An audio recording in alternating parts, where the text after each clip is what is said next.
অনেক লাঞ্ছনা, অনেক কষ্ট নিয়ে 8 বছর কাটিয়েছি, অনেক মানুষের কথা শুনে কাটিয়েছি। একা তো থাকা যায় না, এই জন্য এই সিদ্ধান্ত আর কি। একেবারে ভালো না।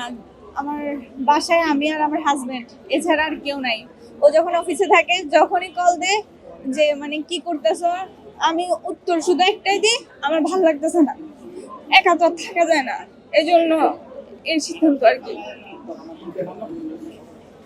মানে আসলে সিদ্ধান্ত কি এই বাচ্চা নেওয়ার সিদ্ধান্ত দুজনা পারিবারিক মানে আপনার কি পারিবারিক ভাবে আমার শ্বশুর শাশুড়ি আম্মু আব্বু সবার সিদ্ধান্ত যে একটা বাচ্চা যদি আমাদের জীবনে আসে অনেক সুন্দর হবে। ওরে পাইলে কিভাবে লালন পালন করবেন চিন্তা ভাবনা কি রয়েছে? আল্লাহর কাছে মানে মনে মনে আমরা এটাই নিয়ত করে ফেলছি, আমরা ওকে মানে একজন কোরআনের হাফেজা বানাবো, আর ওর যেভাবে সুন্দরভাবে জীবন করতে ইচ্ছা করে ওকে ওইভাবে স্বাধীনতা দিয়ে বড় করবো, এটাই। ওয়ালটন এখন দেশের সীমানা পেরিয়ে পৌঁছে গিয়েছে 50টিরও বেশি দেশে। ওয়ালটন, ঘরে ঘরে বিশ্বজুড়ে। যে একজন নিঃসন্তানের, যার সন্তান নেই, সেই বোঝে তার কষ্টটা, যে তার কত কষ্ট। তার মধ্যে যদি মানুষের আরো কথা শুনতে হয়, আশেপাশের মানুষ, আত্মীয় স্বজন, তাদের কথা আরো বেশি কষ্ট হয়, মানসিকভাবে অসুস্থ হয়ে যায়, ডিপ্রেশনে চলে যায়। তো এই জন্য আমি আরো ডিসিশন নিয়েছি যে একজন সন্তান আমি আমার নিজের সন্তান হিসেবে পালন করব। সে অসহায় হোক বা এতিম হোক, তাকে আমি নিজের সন্তান হিসেবে লালন পালন করতে চাই। আমার যে মমতা আছে, মায়া আছে, ওটা দিয়ে আমি তাকে বড় করতে চাই। এই ফেসবুকের মাধ্যমে জানতে পারলাম যে ডাক্তার মুজিব নিউবর্ন হাসপাতালে ফারিস্তা নামে একটা কন্যা শিশু আছে। ওনারা আদালতের মাধ্যমে এটাকে একটা পরিবারের হাতে তুলে দিতে চায়। তো আমরা ওনাদের সাথে যোগাযোগ করলাম। ওনারা বললো যে লিখিত আবেদন করার জন্য। তো আমরা গত 2 সপ্তাহ আগে লিখিতভাবে আবেদন করে, তো ওনারা পরামর্শ দিল যে হাসপাতালে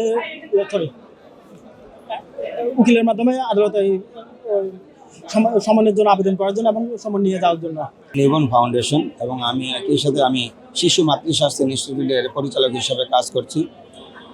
আমি গত 10 বছর যাবৎ পথ নবজাতক নিয়ে কাজ করি। আপনারা দেখছেন অলরেডি যে আমার আসল স্লোগান একটাই, পথ নবজাতকের আপনজন হবে না কোনো বিভাজন। অর্থাৎ তাদেরকে রাস্তাঘাটে ফেলে দেওয়া যাবে না, তাদেরকে মেরে ফেলা যাবে না। তাদের জন্য একটা নিউবর্ন হাব তৈরি করার জন্য আমি কাজ করছি। ইতিমধ্যে এটার একটা ভালো সুফল আমরা পেয়েছি। গত 3 মাসে প্রায় আমি 4টা বাচ্চা পেয়েছি যারা রাস্তাঘাটে ছিল, তারা মৃত্যুর মুখে ছিল। এই সর্বশেষ আজকে এখন যে বাচ্চাটা, বেবিটা আছে, ওটা আমরা নাম রেখেছি ফারিস্তা। অর্থাৎ আল্লাহ প্রদত্ত একজন জাস্ট ফেরেশতা, বা আমরা যদি দূত বলি। এই বাবুটার হওয়ার সময় তার মা ঢাকা মেডিকেলে মারা যায়। তার বাবা ও ক্রিটিক্যালি অসুস্থ, এই বাচ্চাটাকে নিতে অপারগতা প্রকাশ করেন। ঢাকা মেডিকেলে ওকে ম্যানেজ করার মতো অবস্থা ওই সময় ছিল না, লাইফ সাপোর্ট ছিল না। আমি খবর পেয়ে বাচ্চাটাকে অ্যাম্বুলেন্সের সাহায্যে নিয়ে যেয়ে তাকে প্রায় 29 দিন লাইফ সাপোর্টে রাখি। এই বাচ্চাটা আলহামদুলিল্লাহ এখন সুস্থ হয়েছে, বাচ্চাটা বেঁচে গিয়েছে। বাচ্চাটা এখন একটা যেন আদর্শ পরিবারে বড় হতে পারে, বাচ্চাটা যেন শিক্ষা দীক্ষায় ভালোভাবে একটা ভালো মানুষ হিসাবে গড়ে উঠতে পারে, সেই জন্য আমি আজকে কষ্ট করে আদালতে এসেছি। এবং আপনাদের মাধ্যমে আমি একটু আবেদন জানাবো, এই বাচ্চাটার জন্য একটু সুন্দর পরিবার পায়, সেই ব্যবস্থা আপনারাও সমাজের কাছে চাইবেন, দিবেন, এই সংবাদটা দিবেন। আদালত যেন বাবুটাকে যে পরিবারে গেলে সে ভবিষ্যৎ তার ভালো হবে, এরকম একটা পরিবারে যেন আদালত দিয়ে দেন, সেটা আমরা চাইবো। এখন আমার পার্সোনাল কোনো ইন্টারেস্ট নাই।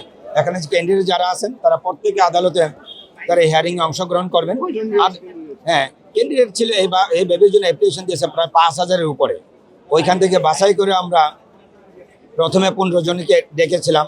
15 জনের মধ্য থেকে পরে আবার সর্বশেষ আমরা 2 জনকে ডেকেছি। 2 জন আদালত করেছেন, অ্যাপিল করেছেন। এখন আদালত যাকে যোগ্য মনে করবেন তাকে বাচ্চাটা দিবেন। শুধু আমার চাওয়া পড়া একটাই, বাচ্চাটা আসলে ভবিষ্যতে একটা ভালো মানুষ হতে হবে, ভালো করে বড় হতে হবে। এর আগেও আমি যে বাচ্চাগুলো আসলে আদালতের মাধ্যমে দিয়েছি, তারা বড় বড় পরিবারে বড় হচ্ছে। এবং যেহেতু তাদের এটা পার্সোনাল একটা থাকে, সামাজিক একটা দায়বদ্ধতা থাকে, সেই জন্য হয়তো তাদের ডিটেলস বা তাদের স্ট্যাটাস আসলে এখন জানাতে পারবো না। আদালতকে ওনারা জানিয়ে দেন, আদালতের কাছে ওনারা আসেন। সেই জন্য আমিও চাইবো এই বাচ্চাটাও যেন ইনশাল্লাহ ভালো একটা পরিবারে বড় হয়। এবং আপনাদেরকে জানিয়ে রাখি, 28 তারিখে আরেকটা শুনে নিয়ে আসেন। আপনারা আগেই শুনেছেন যে আমি আগে গত বছর বলেছিলাম যে একটা বেবি ছিল 900 গ্রামের, প্রায় 4 মাস লাইফ সাপোর্টে ছিল। তার নাম রেখেছে আমরা মুগ্ধ এখন আলহামদুলিল্লাহ সম্পূর্ণ সুস্থ। তাকে আমরা আদালতের মাধ্যমে হ্যান্ড ওভার করবো। 28 তারিখে ওর জন্য একটা হিয়ারিং আছে। আমরা আশা করি ইনশাল্লাহ আপনারা ওই দিন একটু থাকবেন মুগ্ধও যেন একটু সুন্দর ভালো পরিবারে বড় হয়, কারণ মুগ্ধর জন্য একটা স্পেশাল কেয়ার লাগবে, ভালো একটা ফ্যামিলি লাগবে। ও 900 গ্রামের বাবু ছিল, ওর অনেকগুলো কমপ্লিকেশন ছিল, এখন সম্পূর্ণ কমপ্লিকেশন মুক্ত সে। ঠিক আছে। যে আপনারা দোয়া করবেন আমার ফাউন্ডেশন যেন এই কাজগুলো করে যেতে পারে, এবং আপনারা সমাজের বিভিন্ন জায়গায় এই সংবাদটা পৌঁছে দিবেন। কোনো পথ নজর পেলে যেন আমাদেরকে খবর দেওয়া হয়, আমরা নিয়ে আসবো ইনশাল্লাহ, এবং চিকিৎসা দিব এবং আইনি সহায়তা দিব ইনশাল্লাহ।